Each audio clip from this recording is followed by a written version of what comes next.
자, 그러면 검증 조사가 나오고 있는데 요약집은 144쪽이네요. 보겠습니다. 자, 검증 및 신고 필증 발급인데요. 그 검증은 신고 들어갔을 때 신고관청이 검증을 해야 되죠. 신고관청이 검증을 해야 한다고요. 검증 체계, 검증 시스템의 구축 운영은 국토부 장관입니다. 이때는 국토부 장관은 검증 시스템의 구축 운영을 위해서 이거를 자료 유출을 요구할 수 있고요. 그 다음에 이제 검증 결과를 세무서장에 신고관청은 통보하게 돼 있어요. 이때는 기한이 정해진 바가 없고 세무서장은 지방세 국세 부과를 위한 과세 자료로 활용할 수 있습니다. 그 다음에 신고 필증은 이제 내용을 확인한 다음에 지체 없이 발급을 하고요. 자, 그러면 넘어갑니다. 해제 등의 신고 설명을 드렸죠. 그리고 이제 신고 내용 조사에 대한 부분인데 검증 전이든 후든 신고 내용 조사를 할 수가 있는데 이때 신고 내용 조사는 국장도 할 수 있어요. 그래서 국토부 장관도 직접 또는 신고관청과 공동으로 조사할 수 있고요. 이때 계약서 요구할 수 있고요. 대금 지급 증명 자료 제출 요구를 할 수가 있습니다. 이때 계약서 요구에 불응했잖아요. 그러면 대금 외 자료니까 이때는 500만 원 과태료고요. 거래대금 지급 증명 자료 제출 요구를 했는데 여기에 불응했다. 통장 사본 보장했는데 안 갖고 왔잖아요. 이때는 3천만 원 이하의 과태료를 부과합니다. 이렇게 돼 있고, 그다음에 이제 위반 사실 확인되면요 고발 통보할 수 있습니다. 그다음에 이제 조사 결과에 대한 보고를 하게 돼 있는데 신고관청이 조사를 했지 않습니까? 그럼 그 결과를 시도의사에게 보고해야 돼요. 이때 시도의사는 안 할까봐 월 1회는 국토부 장관에게 일단은 보고를 하게 돼 있습니다. 자, 그럼 이 정도 이제 검증과 조사에 대해서 이해만 해 두시고요. 검증은 해야 된다 할 수 있다. 검증 해야 된다요. 누가? 신고관청이. 그다음에 조사는 할 수 있다죠. 이때는 국장도 조사를 할 수 있다. 자, 그리고 이제 정정 신청과 변경 신청인데 신고한 내용이 만약에 잘못됐다. 그러면 정정 신청을 할 수 있다요. 이때 정정 신청 사항이 쭉 나열되어 있는데 우리는 할 수 없는 걸로 기억했죠. 부동산 거래 신고의 핵심적인 사항은 정정이 안 돼요. 그러니까 부동산 거래 신고의 핵심이 이거라고 했습니다. 누가 어떤 부동산을 언제 얼마에 거래했느냐, 이게 핵심이에요. 그럼 누가? 당사자의 성명, 주민번호 절대 안 됩니다. 이건 당사가 바뀌는 거고, 그 다음에 어떤 부동산의 소지지는 안 돼요. 근데 부동산의 면적이라든가 지목이 잘못돼 있다. 그럼 이때는 이제 정정이 됩니다. 그 다음에 그 언제, 계약일의 정정 절대 안 되고, 그 다음에 얼마에, 실제 거래가 절대 안 돼요. 정정 신청은 서식이 없어요. 신고 필증에 직접 수정하여 서명 또는 날인 후 제출할 수 있다 그랬어요. 그래도 이건 전자문서 일단 됩니다. 원칙 다 되게 돼 있어요. 자, 그럼 이 정도 이제 감만 잡아두시고요. 당사자의 주소나 전화번호가 잘못돼 있잖아요. 그럼 이때는 단독으로 정정 신청이 되고요. 이때는 전자문서로 안 됩니다. 이거는 정정 신청이 전자문서는 안 돼요. 자, 그 다음에 이제 변경 신고인데 신고 다 제대로 했고 신고 필증도 제대로 나왔는데 당사자 합의에 의하여 계약의 내용 일부가 바뀌었다. 그럼 이때는 이제 변경 신고를 할 수가 있는데 이 변경 신고는 잔금 빨리 주면 대금을 깎아줄게. 이것 때문에 들어온 거예요. 그러니까 잔금 지급일, 중도금 지급일 변경 신고 되고요. 실제 거래가도 돼요. 그게 좀 특이하고 공동 매수의 경우에 일부 매수인을 제외시키는 변경 신고 됩니다. 다음 매수인을 추가나 교체는 안 돼요. 또 다수 부동산 거래한 경우 일부 부동산을 제외시키는 건 돼요. 근데 추가나 교체는 안 됩니다. 그 밖에 물건을 제외시킨다면 이때 면적이 바뀔 수 있고요. 그 다음에 일부 매수인을 제외시킨다면 거래 지분이 바뀔 수 있죠. 그러니까 거래 지분의 면적 다 되고요. 조건 기한도 변경 신고가 됩니다. 변경 신고는 부동산에 대한 소유권 등기 신청 전까지 할 수 있고요. 이때는 전자문서 되는데 이때는 신고 서식이 있어요. 정정 신청은 서식이 없어요. 그러니까 신고 필증이 직접 정하는 건데 변경 신고서는 서식이 있고요. 이때 면적의 변경이 없는 실제 금액만 변경됐다고 신고했다. 그럼 이때는 변경 신고 들어가면 전자신고 안 됩니다. 왜? 계약서 사본을 이때는 첨부해야 돼요. 자, 그럼 신고 필증을 지체 없이 재발급해 주게 돼 있죠. 이게 변경이었어요. 정정하고 변경을 여러분들이 좀 어려워합니다. 자, 그럼 그 정도 감 잡아 두시고요. 여기까지. 그러면 이제 지금까지 부동산 거래계약 신고제, 이게 이제 절차가 이렇게 진행이 됐어요. 그래서 계약을 체결했다. 30일 내에 신고하게 돼 있고 신고 필증을 이제 발급을 하면 검인이 의제됐고요. 이때 신고한 계약이 해제됐다. 그러면 30일에 해제 신고 당사자가 하게 돼 있고, 그 다음에 이제 검증을 하게 돼 있는데 검증 결과를 일단은 세무서장에 통보하게 돼 있죠. 이때는 기한이 없습니다. 그다음에 검증 체계의 구축 운영은 국장이 하고 있고 검증과는 별도로 조사도 할 수 있죠. 이때 국장이 할 수 있고 조사 결과에 대해서는 일단은 신고한 측이 시도사에게, 시도사는 월 1회 국토부 장관에게 조사 결과를 보고합니다. 그 다음 이제 정정, 변경에 대해서 말씀드렸었죠. 여기까지. 자, 그럼 여기까지 문제 풀어볼까요? 208쪽.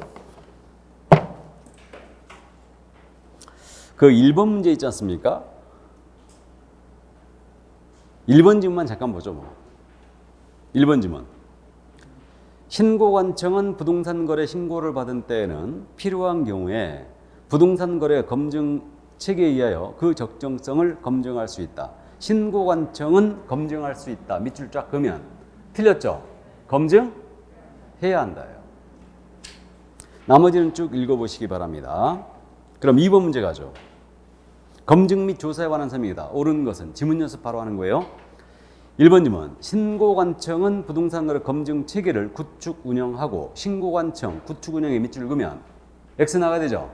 국장이 구축 운영해야 되죠. 신고가의 적정성을 검증해야 한다. 후단은 맞았죠? 신고관청 검증해야 돼요. 다음에 2번 지문. 신고관청 검증 결과를 해당 부동산 소지지 관할 세무관서의장에게 1개월 내에 통보된다. 1개월 없죠? 1개월 빼버리면 맞는 지문이에요. 검증 결과를 세무서에 통보한다. 이때는 기한이 없어요. 다음 3번 지문. 국토교통부 장관은 부동산 거래 신고 내용에 대하여 직접 조사를 할 수는 없다. 직접 조사할 수도 있죠? 틀렸고. 4번 지문. 신고 내용을 조사한 경우에 신고관청은 조사 결과를 시도의사에게 1개월 내에 보고해야 되며 이거 시도의사에게 보고는 기한이 없죠? 1개월 빠져야 됩니다. 역시. 법률을 위반하였다고 판단되는 때는 고발, 통보 등의 조치를 할 수 있다. 후단은 맞았어요. 1개월 때문에 틀렸습니다. 5번 지문. 시도지사는 조사 결과에 대해 신고관청이 보고한 내용을 취합하여 매월 1회 국토부 장관에게 보고, 전자문서 보고 포함이고요. 보고해야 한다. 맞습니까? 안 할까봐 월 1회는 하라고 돼 있죠. 5번 정답이었어요. 자, 그럼 3번 문제 들어가죠. 변경 신고 등에 관한 설명. 정정 및 변경 신고 등에 관한 설명으로 틀린 것은 1번입니다. 부동산 거래에 관하여 신고한 내용 중 거래 당사의 주소, 면적 등이 잘못 기재된 경우 주소, 면적의 밑줄, 잘못의 밑줄. 당사 또는 개업공사는 신고관청에 정정 신청을 할 수 있다. 정정 신청을 할 수 있다. 밑줄 쫙. 맞습니까? 당사자의 주소라든가 면적이 잘못되어 있다. 정정 신청할 수 있죠? 경미한 사항이니까. 할 수 있다예요. 2번 지문. 정정 신청은 발급받은 신고필증에 해당 내용을 정정하여 거래당사 또는 개업공사가 서명 또는 날인하게 돼 있죠. 맞고. 3번 지문. 부동산 거래 계약이 신고를 한 후에 거래 가격, 중도금 및 지급일 등이 변경된 경우 밑줄이죠. 거래 가격, 중도금 및 지급일 등이 변경 밑줄 긋고 부동산 등기법에 따른 부동산원 등기 신청 전에 부동산 거래 변경 신고서에 밑줄 긋고 거래당사 또는 개업공사가 서명 또는 날인하여 신고관청에 제출할 수 있다. 제출할 수 있다 밑줄 그으면 맞습니까? 모두 맞아요. 그래서 변경 신고는 거래 가격이라든가 중도금 그 지급일, 잔금 및 지급일 모두 됩니다. 다음에 4번님은 부동산 거래 신고 내용의 정정 신청이나 부동산 거래의 변경 신고는 전자문서에 의하여 할 수 없다. 전자문서로 할 수도 있죠. 이게 원칙이에요.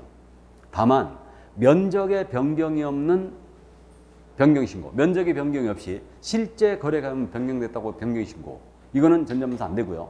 단독 정정 신청도 전자신고가 안 됩니다. 자, 그래서 4번 질문 정답이었고 5번입니다. 정정 신청 또는 변경 신고를 받은 신고관청은 그 내용을 확인하였으면 지첩시 해당 내용을 수정 또는 변경하고 그에 따른 신고필증을 재발급하게 돼 있죠. 맞습니다. 자, 그러면 4번 문제 한번 보실까요?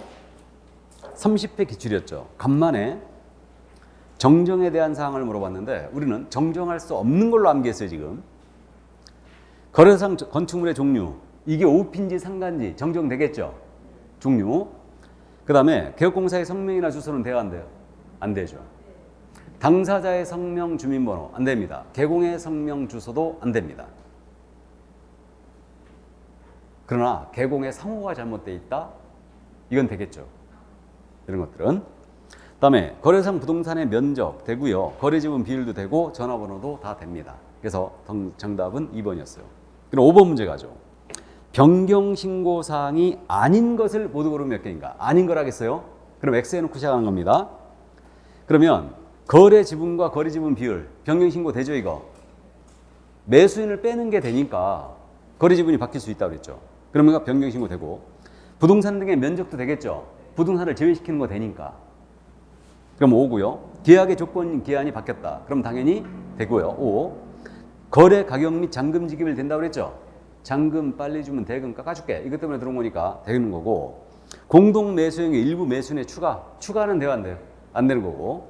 그럼 거래상 부동산 등이 다수인 경우는 일부 부동산 등을 제외시킨다. 되는 거죠? 제외는 된다. 그럼 지금 아닌 거라겠으니까 정답이 몇 개? 1개예요. 1번입니다. 그런데 정답표에 지금 몇으로 돼 있어요? 5번으로 돼 있죠?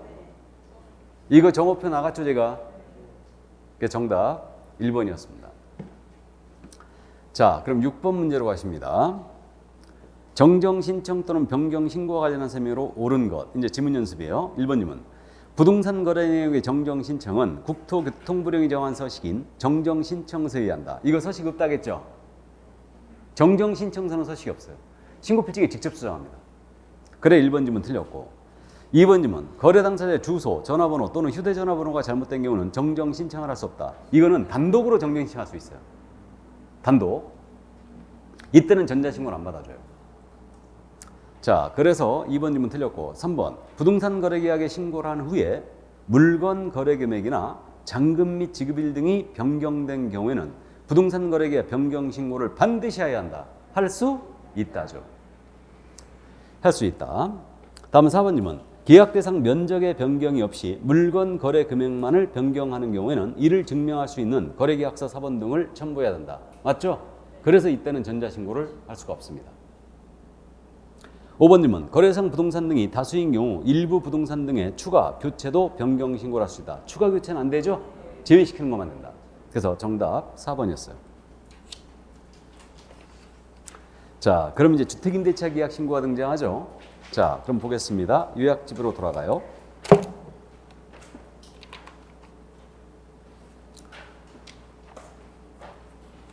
(149쪽인데)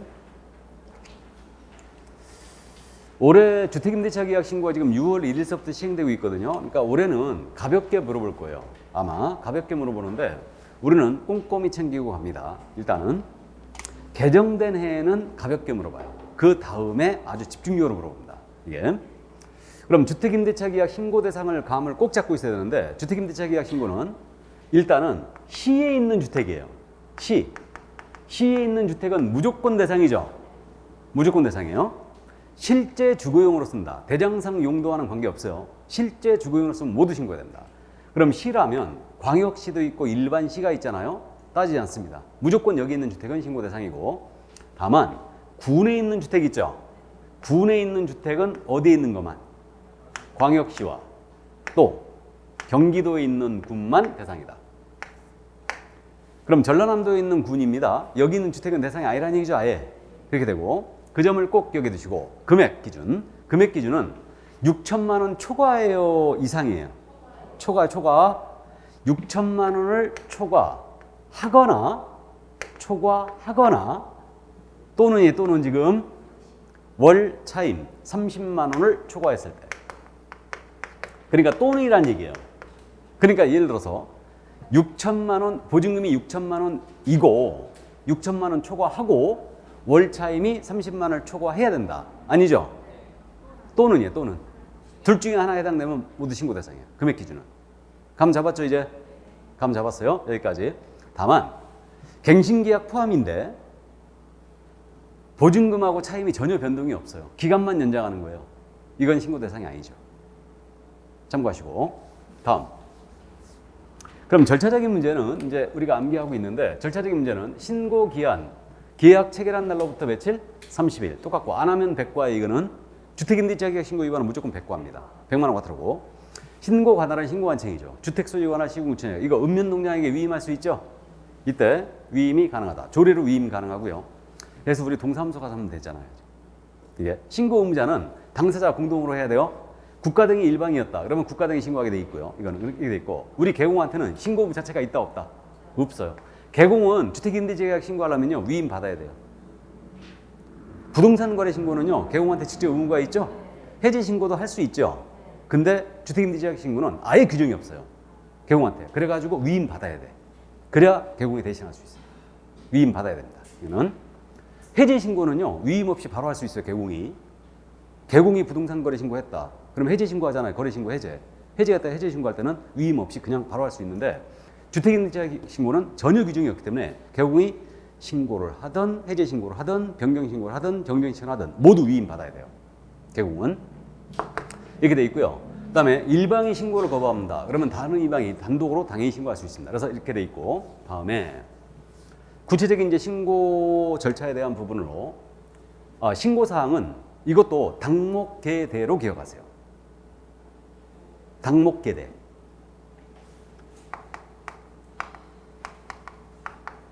자, 이 신고 사항은 당목계대로 기억을 하시기 바랍니다. 그래서 당목계대다. 그래서 당목계대는 누가 어떤 부동산을 언제 얼마에 거래했느냐. 이게 바로 이제 당목계대예요. 그러니까 당은 당사자 인적사항. 이 경우에 자연인, 법인이 아닌 단체 이렇게 나눴는데 당연히 성명, 주민번호, 이거 주소 들어가야 되고요. 연락처 들어가야 됩니다.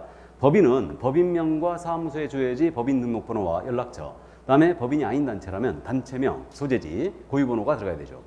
그다음에 이제 목적 부동산 들어가야 됩니다. 그래서 임차 주택에 대한 소재지, 그다음에 그 종류, 그다음에 목적물의 현황 들어가야 되고요. 그다음에 당연히 계약 체계를 들어가야 되고 계약 기간이 들어가죠 지금. 그래서 임대차 계약 기간 당연히 신고해야 되고요. 보증금과 월차임 당연히 대금 들어가야 되죠. 들어가야 되고 특이한 게 임차인이 계약갱신 요건을 행사했는지 갱신 계약 이유는 요거를 신고하게 돼 있으니까 요거를 일단 이해해 주세요. 그래서 계약갱신 요건 행사 여부 이 부분이 들어가 있다는 거. 자, 그러면 이제 신고사항 요 정도 감 잡고요. 신고 방법에 대한 사항인데 이거는 당연히 방문 신고와 전자신고 인정되고 있고요. 이때 신고서에 공동으로 서명 또는 날인하여 신고서를 제출함이 원칙입니다. 이렇게 돼 있는데 그 신고자는 당연히 신분증 내 보이는 건 뭐 다 통일돼 있고요. 이때 특이한 방식이 일방 제출 방식과 계약 제출 방식을 인정하고 있어요. 이게 왜 그랬냐면 그 임대차 계약 같은 경우는 임대인이 외지인이 많거든요. 그러다 보니까 그 임대인이 신고를 하기 위해서 이거 직접 와야 된다. 그건 아니란 얘기죠. 그래갖고 이제 편의를 도모하기 위해서 일방 제출 방식과 계약 제출 방식 인정하는데 이 부분 디테일한 부분을 오래 물어볼까 조금 의문이 있긴 있는데 이해는 꼭 해두셔야 돼요. 그러니까 만약에 일방이 제출한다. 이때는 신고서를 써야 돼요. 써가지고 단독으로 임차인이 서명 또는 날인하는 거죠. 그래서 임차인이 단독으로 한다. 그러면 또는 임대인이 할 수도 있는데 신고서를 써가지고 단독으로 서명 또는 날인한 다음에 계약서가 써졌다면 계약서를 첨부하고 안 쓰였다면 입금증 사본 같은 걸 첨부해야 돼요. 그래가지고 이걸 첨부해가지고 단독으로 신고할 수 있어요. 그러면 공동신고한 것으로 일단 간주를 합니다. 이렇게 돼 있고 그 다음에 계약서 제출 방식을 인정하고 있는데 계약 당사자 일방이나 또는 그 위임을 받은 사람이 신고사항이 모두 적혀 있고 계약 당사자의 서명 또는 날인이 되어 있는 계약서가 있어요. 이게 있으면 바로 계약서를 갖다 주면은 공동으로 임대차 신고한 것으로 간주합니다.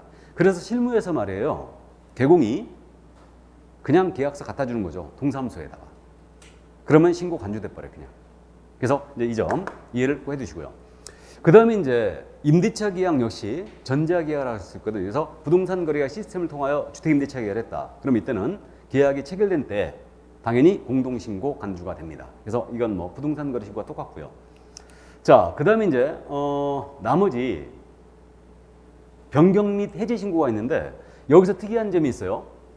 우리 부동산 거래 신고에서는 변경 신고가 할 수 있다 했죠. 근데 여기는 꼭 해야 됩니다. 왜 그랬을까? 이건 왜 그랬냐면요. 변경 신고라는 게 가격이 변경이 됐을 때, 그러니까 보증금이 바뀌었거나 월세가 바뀌었다. 그러니까 신고한 계약인데 당사자 합의로 월세를 100만 원으로 하기로 했는데 90만 원 깎은 거예요. 변경됐죠. 그럼 이때는 변경 신고를 해야 합니다. 다시 부동산 거래 신고에서는 변경 신고할 수 있다 했죠. 근데 주택임대차 계약 신고는 임대차 금액하고 이걸 추적하기 위해서 변경 신고를 반드시 해야 되는 걸로 의무로 규정했어요. 그래서 이거 변경이 된 날로부터 해제가 확정된 날부터 며칠 내에? 30일 내에. 요거만 일단 명심해 두세요. 이게 그래서 변경 신고 이거는 해야 한다. 의무로 돼 있다는 점을 기억을 해 두시고 그 다음에 뭐 나머지는 똑같아요. 국가 등이 일방이었다. 그러면 그들이 신고하게 돼 있고 일방이 신고를 거부했다. 그러면 이때는 다른 일방이 단독 신고할 수 있고요. 그래서 이제 요 정도 감 잡고요. 그러면 신고 필증을 해제 신고했다. 또는 병행 신고했다. 그러면 해제 확인서하고 신고필증을 재발급해주게 돼 있습니다. 이렇게 돼 있고 여기도 정정 신청이 있어요. 그래서 뭐 주택임대차 계약 신고를 했는데 만약에 잘못돼 있다. 그러면 이때는 이제 그 잘못된 내용에 대하여 일단 정정 신청할 수 있다는 거. 이 정도만 감 잡고요. 그 다음에 그 준용에 대한 부분인데 우리 대통령님 아들이 아니고 일단은 그 끌어다 쓴다는 얘기죠. 준용이라는 게. 예. 어쨌든 그래서 금지, 부동산 거래 신고의 금지 규정 준용되고 있고요. 나아가 검증 규정, 조사 규정도 모두 준용되고 있습니다. 이건 참고사항이고 의제되는 거 꼭 기억해야 돼요. 저한테 이번에 주택임대차 계약을 신고해라. 신고에 대해서 문제를 내라 그랬으면 저는 이거 냈어요. 저한테 내라 한다면 저한테 주택임대차 계약 신고를 내라 했다면은 신고 기한하고 어떤 게 대상이냐. 그 다음에 의제되는 거. 이걸 낼 것 같아요. 그러면 우리가 주택임대차 계약 신고할 때 이때 주민록 전입신고하죠. 전입신고했잖아요. 그럼 주택임대차 계약 신고한 거로 간주합니다. 대신 신고서를 내거나 임대차 계약서를 내야 돼요. 그러면 주택임대차 계약 신고한 걸로 간주를 합니다. 우리 전입신고는 꼭 하잖아요. 그럼 전입신고 동사무소 가서 할 때 임대차 계약서 가져가서 내는 거예요. 이게 없다면, 임대차 계약서가 작성이 아직 안 됐다면 주택임대차 계약 신고서를 내면 돼요. 그러면 신고 간주가 됩니다. 다음, 이 자리에도 주택임대사업자 있죠. 지금 주택임대사업자들은 민간 임대주택에 대한 특별법이나 공공주택 특별법이 있는데 이 법에 따른 임대사업자 등록하신 분들은 임대차 계약 신고 이미 하고 있었거든요. 하고 있었는데 그 법에 따른 신고를 했다. 그럼 임대차 계약 신고한 것으로 간주가 됩니다. 이렇게 돼 있고 요건 참고사항이고 마지막에 또 이것도 주의해야 되죠. 주택임대차 계약 신고 접수가 됐잖아요. 접수가 되면 확정일자가 자동방 부여돼 버려요. 확정일자 부여한 것으로 간주해 버립니다. 대신 임대차 계약 신고서 내야 되죠? 내야 됩니다. 그래서 임대차 계약서 내야 됩니다. 임대차 계약서를 내야 돼요. 예? 임대차 계약서를 내야 돼요. 그래가지고 임대차 계약서가 제출이 됐지 않습니까? 그러면 신고필증 나올 때 주택임대차 계약 신고필증 있지 않습니까? 이 신고필증 우측 상단에 확정일자 부여번호가 찍혀버려요. 찍혀버립니다. 임대차 계약서 꼭 내야 됩니다. 그러니까 그죠? 그러면 이제 확정일자 부여한 것으로 간주가 돼요. 그래서 여기까지. 요게 바로 이제 주택임대차 계약 신고였고 주택임대차 계약 신고 요 정도만 줄기를 잡아두세요. 그러니까 신고 대상 계약 꼭 기억해야 돼요. 사실상 주거용으로서는 주택이란 모두 대상이 되고 있고 시에 있는 주택은 모두 대상이고 군에 있는 주택은 광역시와 경기도에 있는 군에 있는 요거 주택만 대상이 되고 있고 금액은 6천 초과 그 다음에 30만 원 초과입니다. 또는 그래서 이제 그 정도 이해해 두시고요. 그 다음에 의제되는 것들 기억을 꼭 해주시고요. 나머지 세부적인 디테일 절차는 안 낼 거예요. 그래서 이제 이 정도 이해만 해두시고요. 자, 그러면 이제 나머지 제재에 관한 주택임대차 계약 신고는 이 정도 참고하시고 제재에 관한 사항인데 자, 제재 보겠습니다. 일단 이 부동산 거래 신고법에서 제재는 3천만 원 이하의 과태료가 있고 그 다음에 500만 원 이하의 과태료가 있고 취득가액의 100분의 5 이하의 과태료가 있거든요. 세 가지로 나눠지는데 3천만 원 이하의 과태료 있지 않습니까? 이거 기억하고 있죠? 대금 지급 증명자료 제출 요구에 불응했어요. 3천 이하 맞죠? 가장계약 신고, 가장해제 신고 기억하고 있죠? 가장계약 신고가 그거 있잖아요. 신고 대상 계약이 체결되지 않았음에도 불구하고 부동산 거래 신고 해버리는 거예요. 그러니까 시세가 지금 이 아파트 15억 가고 있는데 20억에 거래했다고 신고하는 거죠. 가장계약 신고죠. 다음에 실제 거래가 15억에 되고 있는데 20억으로 끌어올리기 위해서 15억 신고된 것을 해제 신고해버리는 거예요. 해제가 안 됐는데. 이게 가장 해제 신고예요. 그래서 이때는 3천만 원 이하의 과태료를 처하게 됩니다. 그러면 취득가액의 100분의 5 이하의 과태료는 뭐냐면 거짓 신고했을 때 다시 거짓 신고했을 때만 뭐라고요? 100분의 5 이하의 과태료예요. 이거는 5% 이하의 과태료. 거짓 신고. 그럼 나머지는 얼마다? 500과죠. 나머지는 500만 원 과태료예요. 그러면 나머지 500만 원 과태료라는 게 안자요죠. 자냐? 안자요. 체험섭도 안 했어요. 체험섭도. 공동신고 거부자 포함이고요. 해제신고 안 했다. 다 500과고 대금 자료 제출 요구에 불응하면 3천이고요. 대금 외 자료 제출 요구에 불응했어요. 그 다음에 요구 조장 방조했다. 거짓 신고한 것을 요구, 조장, 방조, 안, 자, 요예요. 이게 자냐, 안 자요. 그래서 일단은 500만 원을 갖습니다. 그래서 기준금액은 무시하자고요. 24회 때 이걸 물어봤는데 포기하자고요. 그래서 어쨌든 요 기준금액은 제가 지금 제 요약집에 있는 내용이에요. 이건 다. 그래서 참고를 하시기 바라고요. 자, 그 다음에 이제 이 100만 원 이하 과태료 뭐냐면 주택임대차 계약 신고. 그러니까 주택임대차 계약 신고를 안 해도 거짓 신고해도 모두 100만 원 이하의 과태료입니다. 이렇게 돼 있고. 자, 그러면 이제 과태료 부과권자는 당연히 신고관청인데 이때 신고관청이 개업공사에게 과태료 때렸잖아요. 그럼 그 사실을 등록관청에 알려주는 거예요. 며칠 내? 10일이다. 이제 마지막 10일이 등장했죠. 우리가 주요한 10일을 암기했는데 사교협회 종료 통보로 암기했죠. 이 통보, 이게 과태료 부과 통보예요. 이거. 신고관청이 개공에 대한 과태료 때렸다면 등록관청에다 이 사실을 10일 내에 통보해 준다. 원래 상습범 잡기 위해서 통보해 준 건데 이제는 부동산 거래 신고 위반 과태료 갖고는 우리 가중처벌 못한다고 그랬습니다. 우리 법이 아니기 때문에. 자, 그럼 이 정도 감을 잡아 두시고요. 그럼 이제 이 자진신고제에 대한 감면 규정인데 이것도 28회 시험에는 한 번밖에 안 물어봤어요. 지문 하나로. 그럼 이거 우리가 기억하고 있어요. 그 위반한 자가 조사가 시작되기 전에 자진신고했어요. 내가 위반했다고. 그러면 과태료 면제해 주죠. 근데 조사가 시작된 후에 자진신고했어요. 내가 위반했다고. 그래도 깎아주죠. 몇 프로? 50% 깎아줍니다. 이때 대상. 뭘 위반해야 되느냐 문제인데 거짓 신고 요구 조장 방조한 자, 그다음에 외국인 신고 포함이고 주택임대차 계약 신고 있죠. 이거 위반자 모두 자진 신고하면 감경 면제가 됩니다. 그럼 이제 거꾸로 이어가자 이거예요. 그럼 감경 면제가 안 되는 자가 누구냐면 자료 제출 요구에 불응한 자. 이건 신고관청이 이미 알고 있죠. 야, 계약서 보자. 500만 원 외과태료. 대금 자료 한번 보자. 입금증 한번 보자 했는데 안 갖고 왔다. 그럼 3천만 원 이하니까 이건 신고관청이 알고 있으니까 당연히 이거는 감면 면제가 없습니다. 그런데 가장계약 신고, 가장해지 신고 있죠. 이거 3천만 원 이하의 과태료나 되는데 이게 빠져 있어요. 감경 면제 대상이에요. 가장계약 신고, 가장해지 신고가 빠져 있습니다. 이게. 그래서 이거 참고해 두세요. 최초로 단독 신고해야 되죠.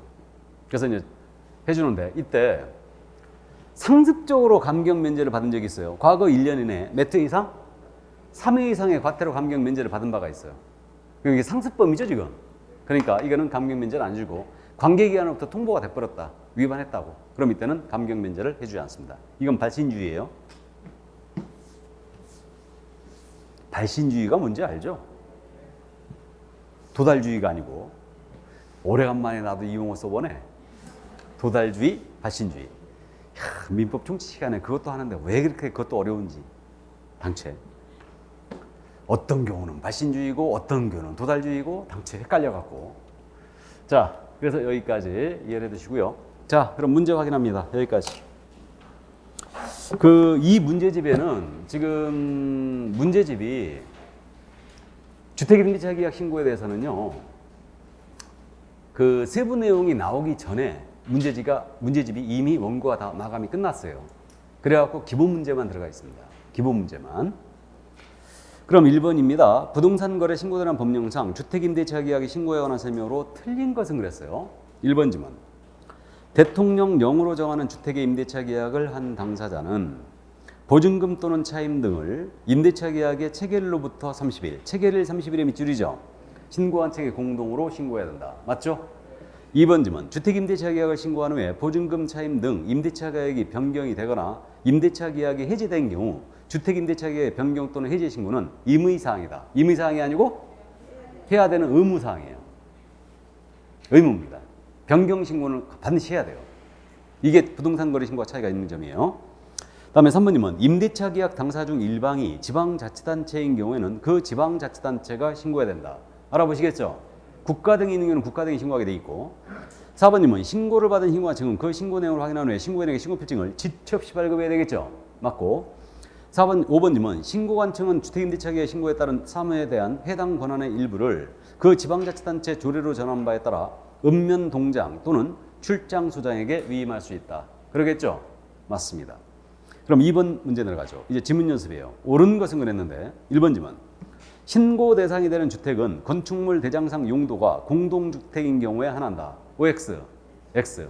사실상 주거용으로 쓰면 모두 대상이에요. 대장상 용도와 관계없이. 2번 지문. 임대차 계약 당사 중 일방이 국가 등인 경우에는 그 상대방이 신고해야 된다. 국가 등이 신고해야 되죠. 다음에 3번 지문. 임대차 계약 당사 중 일방이 신고를 거부하는 경우는 다른 일방이 단독으로 신고할 수 있겠죠? 맞습니다. 이때는 단독 신고하는 사유서와 계약서 사본을 첨부하게 돼 있죠. 다음에 4번 지문. 신고한 층은 신고 내용을 확인한 후에 신고 내용 신고필증을 10일 내에 발급한다. 10일 내가 아니고 지체 없이 발급이 돼요.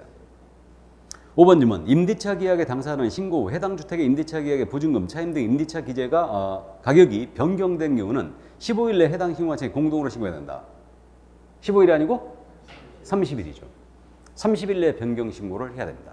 그래서 정답은 3번이었어요. 자, 그럼 3번 문제는요, 여러분들이 풀어보시기 바랍니다. 4번 문제로 가죠. 주택 임대차 계약의 신고와 관련한 서면으로 틀린 것을 모르는, 또 박스형인데 틀린 거라고 그랬어요. 자, 그럼 X 해놓고 시작합니다. 기억 지문. 신고 대상 주택의 임대차 계약을 개업공인인사가 중개한 경우에는 개업공사가 주택 임대차 계약 신고를 해야 한다. OX, X죠. 우리 개공한테는 신고금 자체가 없죠. 니은 지문. 주택 임대차 계약 신고를 한 경우 주민등록법에 따라 전입 신고를 한 것으로 본다. 제가 한번 거꾸로 내봤거든요. 웃자고. 주민등록 전입 신고를 한 경우에 주택 임대차 계약 신고한 것으로 봅니다. 주택 임대차 계약 신고를 하면 전입 신고한 것으로 보는 게 아니고 둘이 바뀌었어요. 둘이 바뀌었습니다. 니은 지문 왜 틀렸는지 아시겠죠? 디귿 지문. 주택 임대차 계약 금액 등을 거짓으로 신고한 자를 신고 고발한 경우에는 포상금이 지급될 수 있다. 포상금제 아직 공부 안 했는데 주택 임대차 계약 거짓 신고했잖아요. 포상금 지급받을 수 있어요. 과태료 부과액의 20%. 그럼 리을 지문. 주택 임대차 계약의 신고는 전자문서로 할 수 없다. 전자문서로 할 수도 있겠죠? 예를 들어서 틀렸네요. 그럼 틀린 게 기억, 니은, 리을. 3번이었습니다. 자, 5번 문제 가죠. 주택 임대차 계약의 신고와 관련한 서면으로 틀린 것은 1번 지문. 부동산 거래 신고 금지 행위, 검증, 조사 규정은 주택 임대차 계약 신고에 관하여 준용된다. 그러겠죠? 2번 지문. 임차인이 주민등록법에 따라 전입 신고를 한 경우는 주택 임대차 계약 신고를 한 것으로 본다. 맞죠? 이때는 주민등록 신고할 때 임대차 계약서를 내거나 주택 임대차 계약 신고서를 같이 내야 돼요. 뭔 말인지 아시겠죠? 다음에 3번님은 주택임대사업자는 관련 법령에 따른 주택임대차 계약 신고 또는 변경 신고를 한 경우에 이 법령에 따른 주택임대차 계약 신고 또는 변경 신고를 한 것으로 본다. 주택임대사업자는 관련 법에 따른 신고 들어간다고 그랬죠? 그러면 이 법에 따른 신고를 한 것으로 간주합니다. 4번님은 주택임대차 계약의 신고, 변경 신고의 접수를 완료한 때는 주택임대차보호법에 따른 확정일자를 부여한 것으로 본다. 이때는 임대차 계약서가 제출이 돼야 됩니다. 그럼 맞고요. 5번님은 주택임대차 계약의 신고, 변경 신고, 해제 신고를 하지 아니하거나 공동신고 거부자 포함이고요. 신고를 거짓으로 한 자에 대해서는 500만 원 이하의 과태료 부과한다. 500만 원이 아니고 100만 원 이하의 과태료를 부과합니다. 그게 5번 정답이었어요. 그럼 지금 문제 다 풀어봤는데 6천만 원, 30만 원 나오지도 않았죠, 지금. 일방 제출, 계약 제출 방식 물어보지도 않았죠. 디테일한 부분이 다 빠져있죠, 지금. 그게 확정되기 전에 문제집이 나왔기 때문에 그래요. 그래서 일단 그런 문제들은 이제 9, 10월 달에 연습을 더 할 겁니다. 이거는. 자, 그럼 제재에 관한 사항을 정리해 볼까요? 제재 문제. 1번 문제 갑니다. 부동산 거래 신고 위반과 관련하여 500만 원 이하의 과태료 부과 사유가 아닌 거. 500만 원. 안자요가 아닌 거. 1번님은 신고 의무자로서 부동산 거래 신고 또는 해제된 신고를 하지 아니한 자, 밑줄 쫙, 공동신고 거부자. 500과 맞죠? 안 했다. 2번님은 신고 의무자가 아닌 자로서 부동산 거래 신고를 거짓으로 한 자. 자, 거짓으로 한 자. 부동산 거래 신고 거짓, 밑줄 쫙쫙 그으면 거짓 신고는 얼마라고요? 5% 이하. 취득가액 5% 이하. 신고 의무자이든 아니든 관계없어요. 5% 이하다. 그래서 2번 정답이고요. 3번님은 거짓으로 부동산 거래 신고항해를 조장하거나 방조한 자. 조장 방조에 밑줄 긋고 500과 맞고요. 안자요. 요구 조장 방조. 다음에 4번님은 개업공사에게 부동산 거래 신고를 하지 않냐거나 거짓으로 신고하다 요구한 자. 요구에 밑줄 긋고 요구 조장 방조. 500과 맞고 5번님은 자료 제출 요구에도 불구하고 거래대금 지급을 증명할 수 있는 자료 외의 거래대금 지급 증명 자료 외 자료 제출 요구에 불응하거나 거짓으로 제출한 자. 500과 맞죠. 자, 그럼 2번 갑니다. 틀린 것은 그랬는데 1번님은 부동산 거래 신고 대상 계약이 체결되지 아니했음에도 불구하고 거짓으로 부동산 거래 신고한 자에 대해서는 3천만 원 이하의 과태료 부과한다. 이게 가장계약 신고죠. 맞고 2번님은 부동산 거래 신고한 후 해당 계약이 해지 등이 되지 않았음에도 불구하고 거짓으로 해지 등의 신고를 한 자에게는 3천만 원 이하의 과태료 부과한다. 이게 가장 해지 신고죠. 3번님은 신고한 측은 취득가액의 100분의 5 이하의 과태료 부과 시 위반행의 동기, 결과, 횟수 등을 고려하여 개별 기준에 따른 과태료에 2분의 1 범위 내에서 그 금액을 늘리거나 줄일 수 있다. 자, 틀렸죠? 이거 있잖아요. 한번 봐두기만 하세요. 취득가액의 5% 이하죠. 기준금액의 2분의 1이 아니고 5분의 1. 금액이 큰 거. 이거 5분의 1이고 근데 500만 원 이하의 과태료는 기준금액의 2분의 1로 돼 있죠. 3천만 원 이하의 과태료 있죠. 이것도 기준금액의 5분의 1. 그러니까 보세요. 취득가액의 5% 이하 과태료하고 3천만 원 이하의 과태료는 5분의 1 범위 내에서 가감이에요. 500만 원 이하만 2분의 1 범위 내에서 가감입니다. 감 잡았어요? 한 번쯤 이거 기억해 두세요. 금액이 큰 거. 취득가액의 5% 이하와 3천만 원 이하는 금액이 크니 기준금액의 5분의 1 범위 내에서 가중 감경할 수 있고 가중을 하더라도 3천만 원 5%를 초과하지 못하죠. 당연히. 근데 500만 원 이하의 과태료는 우리가 여태까지 해왔던 것처럼 2분의 1 범위 내에서 가감해요. 자, 그러면 3번 지문 다시 보시면요. 3번 지문 다시 보시면 신고관청은 취득가액의 100분의 5 이하의 과태료 부과 시 100분의 5니까 5%죠 이거. 5% 이하의 과태료 부과 시 위반의 동기, 결과, 횟수 등을 고려하여 개별 기준에 따른 과태료에 2분의 1 범위 내에서 그 금액을 늘리거나 줄일 수 있다. 틀렸죠? 2분의 1이 아니고 5분의 1이에요. 이거 한 번쯤 기억하자는 의미예요. 그래서 3번 정답 됐고 4번 질문 거래대금 지급증명자료 제출 요구에 불응한 자 하거나 필요한 조치를 이행하지 않은 데 대해서는 3천만 원의 과태료를 부과된다. 거래대금 지급증명자료죠. 밑줄 쫙 끄면 3천만 원 이하 맞습니다. 5번 질문 신고관청이 개업공사에게 과태료를 부과한 경우는 부과일로부터 10일 이내 10일에 밑줄 긋고 중개사무소 소재지 등록관청에 과태료 부과 사실을 통보한다. 맞죠? 그래서 정답 3번이었습니다. 자, 그러면 3번 문제 가볼까요? 위반에 대한 제재로서 옳은 것과 틀린 것의 표시가 바르게 나열된 것은 OX형 문제인데 기억. 부동산 거래 계약에 관하여 거짓으로 신고한 개업공사에 대한은 거짓으로 신고 밑줄 긋고 등록관청이 밑줄 긋고 취득가액의 100분의 5 이하에 상당한 금액의 과태료를 부과한다. 틀렸죠? 등록관청이 아니고 신고관청이 틀렸죠? X. 니은지문 부동산 거래 신고 의무가 있음에도 불구하고 신고를 거부한 자에 대해서는 신고를 거부에 밑줄 긋고 500만 원 이하의 과태료를 부과한다. 맞죠? 신고 거부자는 안 한 거와 똑같아요. 그러니까 500만 원 이하의 과태료예요. 다음 D겠지만 부동산 거래 신고를 한 후에 해당 계약이 해제가 된 경우 기한 내에 해제 신고를 하지 아니한 자, 해제 신고를 하지 아니한 자 밑줄 그으면 안 했죠 지금? 안 했어요? 그러면 3천만 원 이하의 과태료 부과한다. 틀렸죠? 3천이 아니고 500만 원의 과태료죠. 안 했으니까 안자요. 안 했다. 500만 원 과태료. 했는데 허위 신고했다. 그럼 5% 이하의 과태료. 그러면 XOX죠. 자, 그럼 4번 문제 갈까요? 부동산 거래 신고 들어간 법령상 자진 신고하였을 경우 과태료가 감면 또는 감경되는 자가 아닌 거.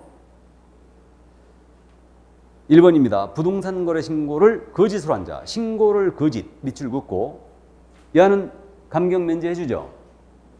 2번 거짓으로 부동산 거래 신고하러 요구 조장 방조한 자. 요구 조장 방조에 밑줄 그으면 감경 면제 대상 맞죠?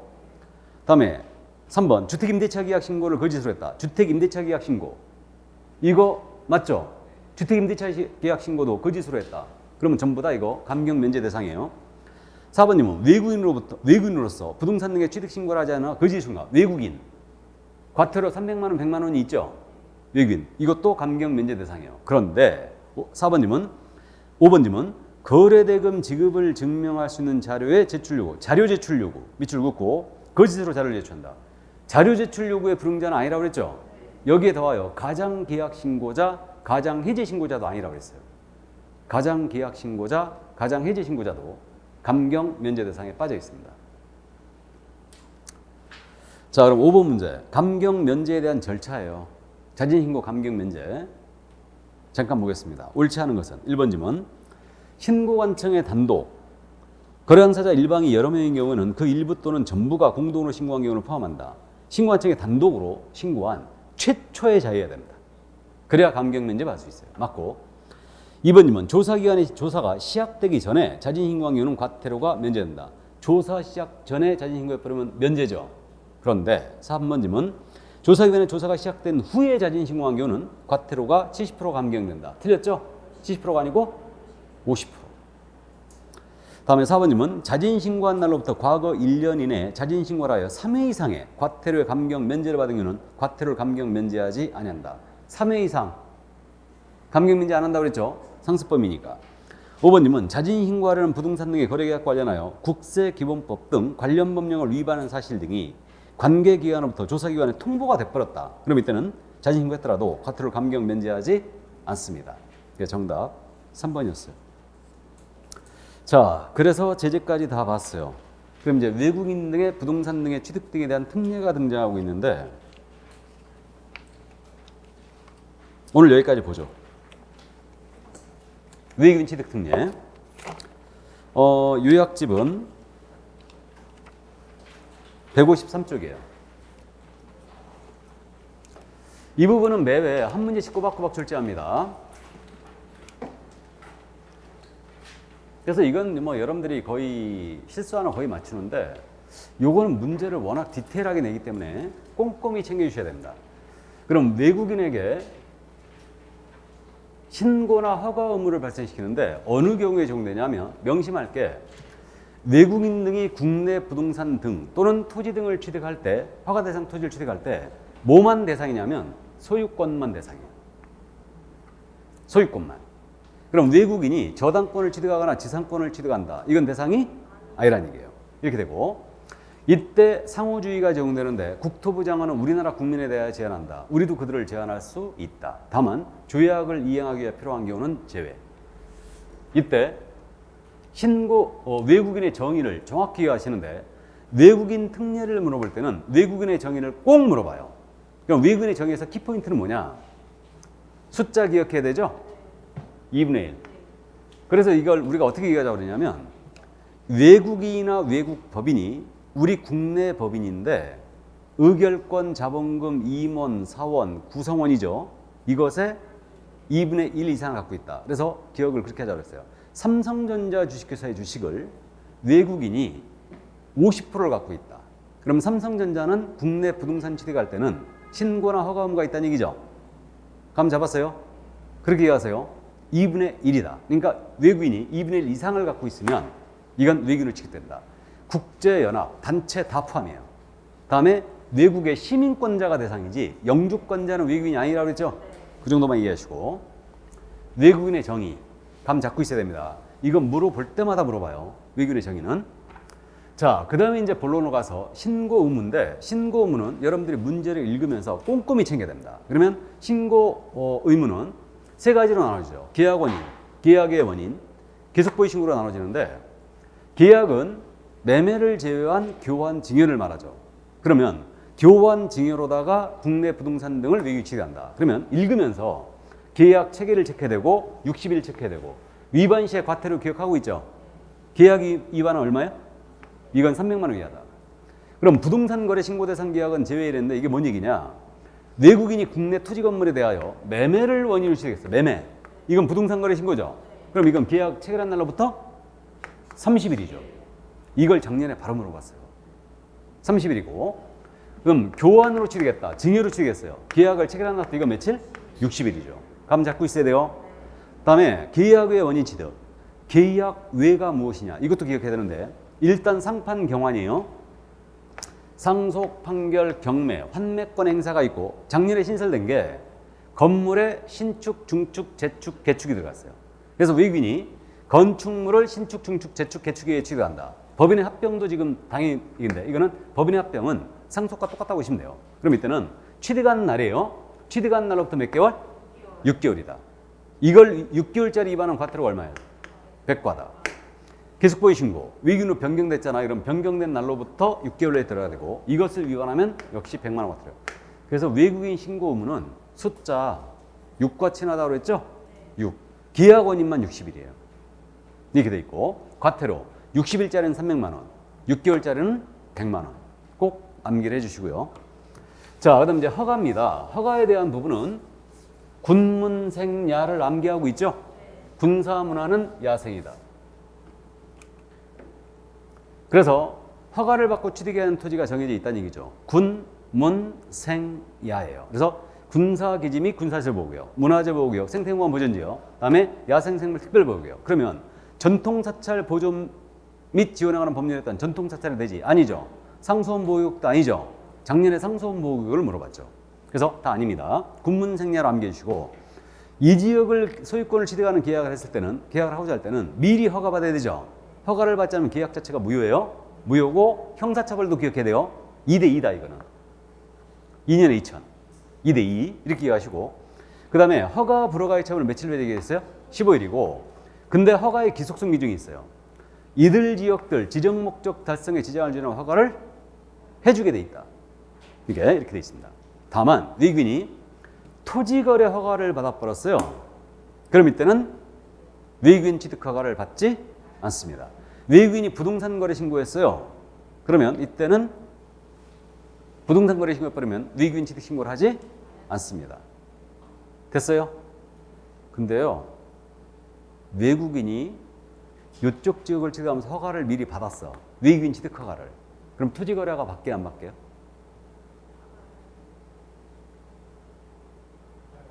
네? 안 받습니다. 그러니까 외국인이 이게 있잖아요. 이제 와서 이제 하는 얘기인데 이제 마지막에 하는 얘기거든. 마지막에 하는 얘기인데 우리 그저 부동산 거래 신고법 토지거래 허가 쪽을 다음 주에 공부할 건데 토지거래 허가 쪽 보면요. 토지거래 허가 쪽에서 허가를 받지 않아도 되는 경우 외국인 취득 허가를 받은 경우 토지거래를 면제해요. 근데 여기서는 또 토지거래 허가를 받으면 외국인 취득 허가를 면제한다고 그랬죠. 둘이 상호간에 맞짱 뜨고 있죠 지금. 둘 중에 하나만 받으면 무조건 둘 다 상대방을 면제해줘요. 그러니까 이제 이런 규정을 둔 이유가 내가 외국인이 되기 전에 토지거래 허가를 받아버린 거야. 그러면 외국인 허가를 받을 필요가 없다는 얘기죠. 이렇게 된 거고 그 다음에 내가 외국인이 됐어. 그래갖고 외국인 취득 허가를 받아버린 거야. 그러면 토지거래 허가를 다시 받을 필요가 없게 된 거예요. 뭔 말인지 되세요? 그러니까 그래서 이제 규정을 뒀는데 상호간 둘 중에 하나만 받으면 그냥 안 받는다는 얘기예요. 그렇게 된 거예요. 참고하세요 그냥 이게. 그래서 제가 정규 강의할 때는 이 부분을 설명을 안 해요. 거의 안 하는데 그러니까 마지막이니까 일단은 설명을 하는 겁니다. 참고하시고. 자, 그러면 이제 허가인데 나머지는 절차예요. 나머지 이제 절차인데 절차에 대한 부분은 일단 얘네는 서류 무조건 첨부해야 돼요. 그래서 이제 취득원인 서류, 증여계약서과 판결서 첨부하게 돼 있고요. 허가 신청서에 이제 그 합의서 들어와야 돼요. 허가는 계약서가 없기 때문에 합의서가 먼저 들어와야 되고요. 하지만 전자신고 다 돼요. 서면이 있지만. 그럼 전자신고할 때 첨부 서면들 어떻게 해야 되느냐? 스캐닝 해갖고 PDF 파일로 올려주거나 이걸 못한다면 팩스로 보내면 돼요. 며칠 내에 보내면 되냐면 14일 내 팩스로 보내면 됩니다. 또는 우편으로 송부해도 돼요. 그래서 이제 그 정도고. 그 다음에 이제 요거 우리가 이미 했는데 외국인의 신고 허가 내용은 별도 관리하고 있죠 지금. 그러니까 신고관청이 허가증이나 신고증을 내줬어요. 그럼 분기 종료나 몇 개월? 1개월 내에 시도의사에게 제출해주면 시도사는 쫙 모아서 국토부 장관에게 1개월 내에 제출해주고 특별자치시장은 직접 국토부 장관에 제출합니다. 이렇게 돼 있고 그다음에 지출대행 당연히 인정되고 있죠. 이것도. 그래서 이 정도 여기까지. 자, 그러면 외국인 취득신고 허가 제도를 다 봤습니다. 그럼 문제 확인합니다.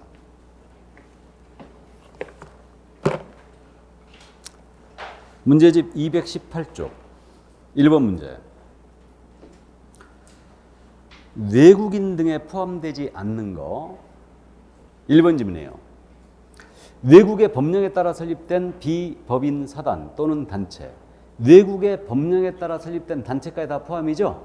5. 2번 사원 또는 구성원의 2분의 1 이상이 대한민국 국적을 보유하고 있지 않은 내국법인. 외국인 맞죠? 다음에 3번이면 자본금의 2분의 1을 외국인이 보유한 내국법인. 외국인 맞죠? 그러나 3번, 4번 임원의 3분의 1이 대한민국 국적을 보유하고 있지 아니한 단체. 2분의 1 이상이어야 되죠? 그래서 4번 정답이고 5번 외국 정부, 국제연합 및 그 산하기구 모두 들어갑니다. 외국인 등이에요. 정답 4번이었고요. 2번 내려가죠. 옳은 것은 그랬어요. 자, 1번 질문. 외국인의 신고 허가제는 대한민국 영토에서 외국인의 상속, 경매 등 계약 외 원인에 의한 부동산 취득에는 적용되지 않는다. 계약 외 원인도 적용되고 있죠. 6개월 내 신고해야 되고. 2번 질문. 외국인이 국내 상가 건물에 대한 임대차 계약을 체결한 상가 건물 밑줄, 임대차 계약의 밑줄, 계약 체결로부터 30일 내에 신고해야 된다. 이거 틀렸죠? 상가 건물 임대차 계약은 대상 아니죠? 근데 주택은 될 수가 있죠. 주택 임대차 계약은 외국인에 따라 적용되잖아요. 보증금이 6천 초과하거나 월세 30 초과하는 시에 있는 주택이었다. 외국인 취득한다. 그러면 신고해야지, 외국인도.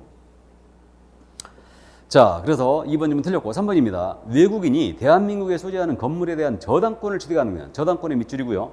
이 법에 적용될 여지가 없다. 적용될 여지가 없다 밑줄이면 맞아요? 맞죠. 다음에 4번님은 외국인이 국내 건물을 신축, 중축, 재축, 개축에 의하여 취득한 때는 취득일로부터 밑줄이고요. 60일 밑줄이고요. 신고해야 된다. 이게 체크포인트예요. 취득일로부터 60일이 아니고 6개월이죠. 이거 위반 시에는 100만 원 이하가 들어요. 그게 정답 3번이었습니다. 4번 질문 보겠습니다. 5번 질문 보겠습니다. 외국인은 부동산 거래 신고를 한 경우에도 별도로 매매 계약일로부터 60일 내에 다시 신고해야 된다. OX? X죠. 별도 신고하지 않습니다. 자, 그럼 3번 내려가죠. 옳은 것은 이제 지문 연습인데 외국인이 국내 건물에 대한 매매 계약을 한 경우. 자, 매매 계약 밑줄. 계약 체결일로부터 계약 체결일 밑줄. 60일 밑줄. 신고해야 한다. OX? X. 작년 지문이죠, 이거. 계약 체결일로부터 30일 내에 들어와야 되죠? 60일이 아니에요. 매매 계약이었으니까. 부동산 거래 신고죠. 2번 질문. 외국인이 교환 계약에, 그럼 교환의 동그라미, 국내 토지를 취득한 때는 취득일 밑줄, 60일 내, 60일 밑줄, 취득 신고를 한다. 어디가 틀렸어요? 취득일 틀렸어요. 계약 체결일이에요. 조심해야 됩니다, 이거. 외국인 취득 신고제 있잖아요. 문제 꼭 이렇게 푸셔야 돼요. 교환의 동그라미, 취득일 체크, 그다음에 60일 체크. 아셨죠? 그래야 바로 보여요. 반드시 푸는 요령을 암기하셔야 됩니다, 이거. 그다음에 3번님은 외국인이 법인의 합병의 동그라미, 계약 외 원인으로 대한민국 토지를 취득한 때는 그 취득한 날 밑줄, 60일 내, 60일의 밑줄 신고해야 된다. OX, X죠. 60일이 아니고 6개월이에요. 4번님은 외국인이 계약, 매매계약 제외하고 계약을 원인으로 국내 부동산 등을 취득하고 기한 내 신고하지 않은 경우 계약의 동그라미 치세요. 300만 원 이하의 과태료 부과가 된다. 300만 원 밑줄 긋고. 맞아요? 계약은 300만 원이죠. 나머지는 100만 원이에요. 다음에 5번님은 대한민국 안에 토지를 가지고 있는 대한민국 국민이 외국인으로 변경되고 변경의 동그라미. 그 외국인이 해당 토지를 계속 보유하는 경우는 신고 의무가 없다. 신고해야 되죠? 몇 개월? 6개월. 변경된 날로부터 6개월이에요. 자, 그럼 신고 의무를 연습을 해봤습니다. 그러면 4번 문제 더 보죠. 옳은 것은 지문 연습, 본격 연습인데 1번 지문. 외국인이 증여 이하의 국내 토지의 소유권을 취득한 경우는 증여의 동그라미 6개월 내에 신고해야 된다. 6개월에 밑줄 긋고 OX, X죠. 이거 증여는 60일이죠? 60일. 틀렸고 계약이니까. 증여, 계약 외로 착각하시면 안 돼요. 계약입니다. 증여는. 2번 질문. 외국인이 경매로 건물을 취득한 경우는 경매 동그라미 매각 결정기일의 밑줄 6개월 이내 6개월의 밑줄. 어디가 틀렸어요? 매각 결정기일 틀렸죠. 취득한 날로부터 해야 되죠. 그러니까 대금 완납이라고 나오거나 취득일로 나와야 돼요. 주의하셔야 됩니다. 조심하셔야 돼요, 이거. 그러니까 푸른 요령을 꼭 숙지하고 있어야 됩니다. 다음에 3번님은 외국인이 판결에 의해 건물을 취득하면서 판결의 동그라미 6개월 내에 신고하지 않으면 6개월의 밑줄. 300만 원 이하 과태료 밑줄. 300만 원의 밑줄 그러면 틀렸죠? 판결은 100만 원이죠. 계약 외니까. 다음에 4번님은 외국인이 일정한 토지 건물의 분양권을 취득한 경우는 신고할 의무가 있다. 자, 분양권 밑줄 쫙. 신고할 의무가 있다. 밑줄 쫙. 맞습니까? 맞아요. 그러니까 분양권을 만약에 계약으로 취득했다. 그러면 당연히 증여받았다. 60일 내에 신고해야 되죠. 다음에 5번 지문. 대한민국 국민이었던 자가 외국인으로 변경된 경우, 변경의 동그라미, 국내 부동산을 계속 보유하고자 하는 경우는 외국인으로 변경된 날 밑줄, 60일 내 밑줄, 계속 보유 신고를 해야 된다. 틀렸죠? 6개월이죠.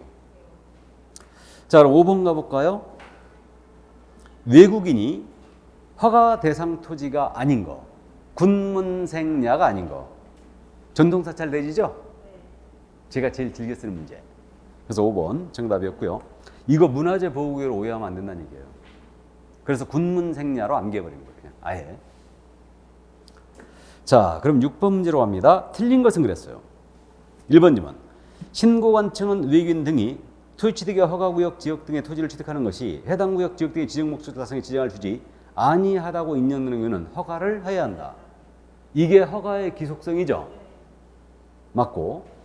2번 지문. 외국인이 외국인의 허가 대상 지역의 토지 취득 시 허가를 받지 않고 체결한 토지 취득 계약은 효력이 발생하지 않는다. 무효죠. 4번 지문. 외국인 등의 토지 취득의 허가 신청을 받은 신고관청은 허가 신청을 받은 날로부터 60일 내에 허가 불허가에 처분한다. 15일이죠? 아무리 숫자 6과 쳐내도 60일 내 허가 불허가 처분해주면 쓰겠어요 이거? 그래서 15일입니다. 4번님은 외국인의 허가 대상 지역에 대하여 허가를 받지 아니하고 토지 취득 계약을 체결하거나 부정한 방법으로 허가를 받아 토지 취득 계약을 체결한 경우는 2년 이하의 징역 또는 2천만 원의 벌금에 찬다. 2년에 2천. 맞죠? 2년에 2천. 기억해 주시고. 5번님은 외국인이 토지거래 허가구역 내 토지를 취득하면서 토지거래 허가를 받은 경우에는 외국인 취득 허가를 별도로 다시 받지 않아도 되죠? 맞습니다. 그래서 정답 3번이었어요. 그러면 7번 문제 가보죠. 틀린 것은 그랬는데 외국인이 군사시설 보호구역 내 토지의 지상권 설정 계약을 하는 경우에는 지상권 설정 계약을 체결하기 전에 신고관청이 허가를 받아야 된다. 속으면 안 되죠? 지상권 설정 계약의 밑줄 긋고 X 나와야 되죠? 소유권 취득할 때 허가 대상이다. 그럼 1번 정답 됐고요. 2번 외국인이 토지 취득의 허가를 받고자 할 때는 토지 취득 허가 신청서에 취득 당사자 간에 합의서를 첨부해야 된다. 맞아요. 합의서 첨부해야 되죠. 계약서가 없으니까. 3번님은 국토부 장관은 대한민국 국민에 대하여 자국간의 토지 취득 또는 양도를 금지하거나 제한한 국가의 개인 등에 대하여는 대한민국간의 토지 취득 또는 양도를 금지하거나 제한할 수 있다. 이게 상호주의죠. 국장의 밑줄 제한할 수 있다 밑줄. 이게 체크포인트예요. 이걸 치사하게 신고관청으로 바꿔냈다. 틀렸습니다. 다음에 4번님은 외국인 등의 위임을 받은 사람은 외국인 등 부동산 등 취득 계속 보유 신고서 또는 외국인 토지 취득 허가 신청서의 작성 및 지출을 대행할 수 있겠죠. 이때 5번 지문 외국인 등의 취득 신고서 또는 허가 신청서의 지출을 대행하는 자는 위임한 외국인의 서명 또는 날인이 있는 위임장과 그 외국인 등의 신분 증명사본을 제출해야 되겠죠. 맞습니다. 그래서 정답 1번이었어요. 그럼 8번 문제 볼까요? 옳은 것은 그랬어요. 이제 지문 연습인데 국제연합의 산하기구가 허가 없이 국토의 계획 및 이용연합 법률에 의한 자연환경 보전지역 내 토지를 취득하는 계약을 체결한 경우에는 그 효력이 발생하지 않는다. OX. X죠. 자연환경 보전지역은 허가 대상 토지가 아니죠. 자연환경 보전법에 의한 생태경관 보전지역이 대상이지 군문생야로 암기하는 걸 그랬을까. 그래서 1번님은 틀렸고 2번님은 국토교통부 장관은 부동산 등의 취득 신고를 하지 않은 외국인에게 과태료를 부과 징수한다. 국토부 장관 밑줄 과태료의 밑줄. 역시 기출지문이죠. 이것도. 누가 부과 징수해야 돼? 신고관청이죠. 속으면 절대 안 되고. 그래서 주체가 잘 안 보이시는 분은 밑줄 긋고 시작을 하라고 했어요. 반드시. 자, 다음 3번님은 부동산 거래 신고등한 법률에 따라 부동산 등의 취득 신고를 하지 아니하거나 거짓으로 신고한 외국인은 2년 이하의 징역 또는 2천만 원의 벌금에 처한다. 자, 신고라고 그랬죠 지금. 신고에 밑줄 긋고 2년 이하의 징역 또는 2천만 원의 벌금에 밑줄 그으면 틀렸죠? 허가를 위반했을 때 2년에 2천이지 신고를 위반하면 과태료죠. 300만 원, 100만 원. 기도 안 차죠? 아닌가? 자, 4번님은 부동산 등의 취득 신고로 받은 신고가증은 제출 서류를 확인한 후에 신고하기증을 지체 없이 발급해야 되죠. 맞아요. 신고 받았잖아요. 그러면 신고가증은 지체 없이 발급해야 됩니다. 허가증은 15일 내에 해주면 돼요. 다음에 5번 질문. 신고관청은 외국인의 취득신고 등의 내용을 국토교통부 장관에게 직접 제출해야 한다. 원칙 시도자에게 제출하는 거죠. 분기 종료부터 1개월 내에. 그러면 시도자가 다시 1월 내에 국토부 장관에 제출하고요. 세종시장은 직접 국토부 장관에 제출해야 되죠. 그래서 5번도 틀렸습니다. 그럼 9번은 작년도 문제였고요. 여러분들이 보시면 될 것 같고 10번 문제는 연습을 다 했으니까 여러분들이 연습 한번 해보시기 바랍니다. 그럼 오늘 할 거 다 했죠? 네. 복습들을 하고 계시죠? 복습하셔야 됩니다. 오늘도 분량이 지금 많았는데 사실 문제집이 좀 어려운 건 저도 인정을 합니다. 그 문제를 걸러 갖고 여러분들이 좀 이제 감을 잡아야 되는데 오늘 벌칙을 공부했어요. 벌칙. 이제 행정처분 쪽에서는 업무정지와 승계제도를 공부했고요. 벌칙에서 형벌과 과태료를 공부했습니다. 그러면 이제 감을 어떻게 잡아야 되냐면 주 타겟이 형벌에서는 1년짜리 이걸 이제 그 사유를 암기해야 되고 과태료에서는 부가권자와 대상자가 대상이라고 그랬죠. 그리고 이제 500과 100과 사유를 암기해 주시고요. 그렇게 복습하는 거예요. 이게. 그리고 그 승계제도에 대해서는 이걸 정확하게 이해를 하고 있어요. 왜 3년이고 왜 1년인지. 이제 그 점을 감 잡아야 되고요. 부동산 거래 신고법 쪽에서는요. 제일 잘 묻는 게 대상 계약. 어떤 계약을 했을 때 부동산 거래 신고하느냐. 그다음에 지금 신고 의무자에 대한 사항을 아주 잘 물었는데 올해는 특별히 신고 사항에 대해서 꼭 물어볼 거예요. 신고 사항. 당목계대 개조로 암기했고 자금 조달 계획과 입주 계획이 있죠. 이 부분을 꼭 정리를 해 주셔야 됩니다. 그러니까 이 부분을 정리를 꼭 해 주시고 그다음에 이제 나머지 절차적인 문제는 여러분들 크게 어렵지 않게 해결할 거예요. 그래서 절차적인 문제는 한번 그냥 요약집 같은 거 쭉 한번 읽어 보시면 그냥 되는 거고요. 신고서 작성 요령 있죠. 반드시 정리해야 됩니다. 그래서 신고서 작성 요령은 매번 출제하기 때문에 이 부분에 대해서도 오늘 주요한 내용은 다 했어요. 그러니까 이 부분에서 분명히 걸릴 거예요. 신고서 작성 요령 이 범위를 절대 못 벗어나요. 그러니까 여기서 다 걸리게 돼 있어요. 이 문제집에서 다 걸리게 돼 있고 나머지 이제 주택임대차 계약 신고가 새로 들어왔잖아요. 그러니까 이 부분은 어떤 계약을 했을 때 주택임대차 신고를 할까? 다음에 의제되는 것들 주의하라고 그랬죠. 의제되는 거. 그러니까 이제 그런 것들을 이제 여러분들이 정리를 해주시고요. 다음에 외국인 취득 신고제는 방금 했듯이 신고와 허가로 딱 나눠가지고 읽으면서 지문을 읽으면서 이건 체크해야 된다. 그러니까 취득일 60일, 그다음에 뭐 계약 체결일 60일, 뭐 이런 식으로 체크하면서 읽어야지 답이 바로 보이지. 아무 생각 없이 읽으면 답이 잘 안 보여요. 그러니까 이제 그렇게 복습을 해주시는 거예요. 뭔 말인지 아시죠? 그러니까 이제 이런 것들이 몸에 배야 돼. 그러니까 이런 것들을 여러분들이 메모를 쭉 해놨다가 이제 문제 풀면서 계속 이걸 주안점을 두고 문제를 풀면 중개사법 틀리고 싶어도 못 틀려요. 그러니까 이제 그게 이걸 자꾸 연습하면 그분이 오는 거예요. 그분이 와요. 그러니까 외국인 취득신고제는 읽으면서 체크하면서 읽어야 돼. 이걸 감을 잡고 딱 해버리면요. 읽으면서 다 체크하면서 읽어버리거든. 그러니까 여러분들이 이게 이제 감이 와버리는 거예요. 그러니까 어디서 장난을 친다. 이게 보이는 겁니다. 그러니까 그래서 이 연습을 밑줄 긋고 X치고 밑줄 긋고 이거 계속 연습하는 거예요. 그리고 암기해야 될 지문들이 있다고 그랬죠. 암기해야 될 거. 오늘 암기해야 될 거 많이 말씀드렸어요. 효과승계. 과태료 업무적인 효과승계는 처분일로부터 1년. 암기해야 돼요.